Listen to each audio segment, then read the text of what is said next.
खबरों की शुरुआत करेंगे, जहां दिल्ली की सरकार की सशक्त नारी समृद्ध दिल्ली की योजना के तहत मुख्यमंत्री रेखा गुप्ता ने दिल्ली की महिलाओं के लिए सौगातों का पिटारा खोल दिया है। दरअसल दिल्ली सरकार ने राजधानी की महिलाओं के लिए पिंक स्मार्ट कार्ड, रसोई गैस का सिलेंडर, मेरी पूंजी मेरा अधिकार और लखपति बेटी योजना का शुभारंभ किया है।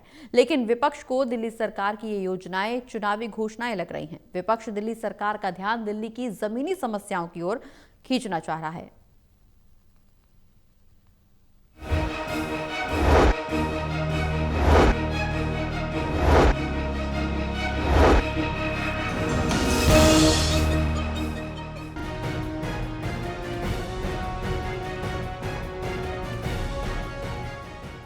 राष्ट्रपति द्रौपदी मुर्मू ने दिल्ली के लिए सहेली पिंक कार्ड की शुरुआत की है। इस कार्ड के जरिए महिलाएं बसों में मुफ्त सफर कर पाएंगी और मेट्रो में डिजिटल पेमेंट के साथ सफर कर सकेंगी।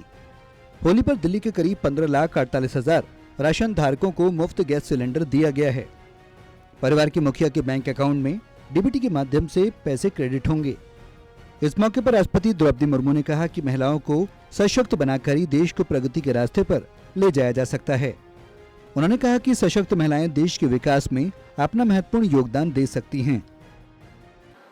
इस समारोह का विषय सशक्त नारी समृद्ध दिल्ली अत्यंत प्रासंगिक है।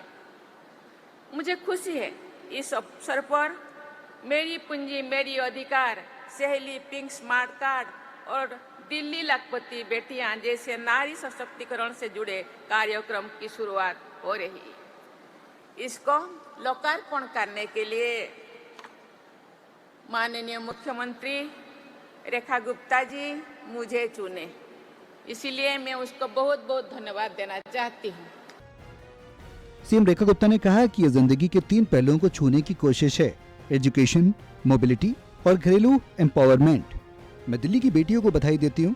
जब सरकार ने जांच की तो हमें पता चला कि 1.75 लाख लड़कियों के लिए लाडली स्कीम का पैसा सरकारी अकाउंट में पड़ा था। इसलिए पहले फेज में हमें 30,000 लड़कियां मिली और डीबीटी के जरिए 90 करोड़ रुपए दिए गए। डीबीटी के माध्यम से जो पे किया, सशक्त नारी समृद्ध दिल्ली सच में आज चरितार्थ हुआ। जब दिल्ली की बहनों के लिए डीटीसी की बसों में फ्री ट्रैवल के लिए कॉमन मोबिलिटी कार्ड दिया गया, इस पिंक स्मार्ट कार्ड के माध्यम से दिल्ली की बहनें अब पूरी दिल्ली में हमारी बसों में कहीं से कहीं तक भी कितनी भी बार आ जा सकेंगी और उनको किसी भी तरह की परेशानी नहीं उठानी पड़ेगी। ये कार्ड उनका पूरी तरीके से फ्री ट्रैवल के लिए मान्य होगा और यही कॉमन मोबिलिटी कार्ड उनका मेट्रो इत्यादि में भी पेड बेसिस पे चल पाएगा। विपक्ष दिल्ली सरकार की योजनाओं को चुनावी वादे बता रहा है। आम आदमी पार्टी के नेताओं का आरोप है कि मुख्यमंत्री को दिल्ली की जमीन से जुड़ी समस्याओं की ओर भी ध्यान देना चाहिए। दिल्ली जो है एक मौत का कुआं बन गया है।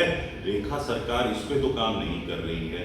रेखा सरकार सिर्फ और सिर्फ चुनावी घोषणाएं कर रही है, पर जो अपने मैनिफेस्टो में लिख कर दिया था, जिसकी गारंटी प्रधानमंत्री मोदी ने ली थी कि अगर 8 मार्च तक हर महिला के खाते में 2500 रुपए नहीं आए तो वो मोदी की गारंटी थी। आज वो गारंटी कहाँ गई?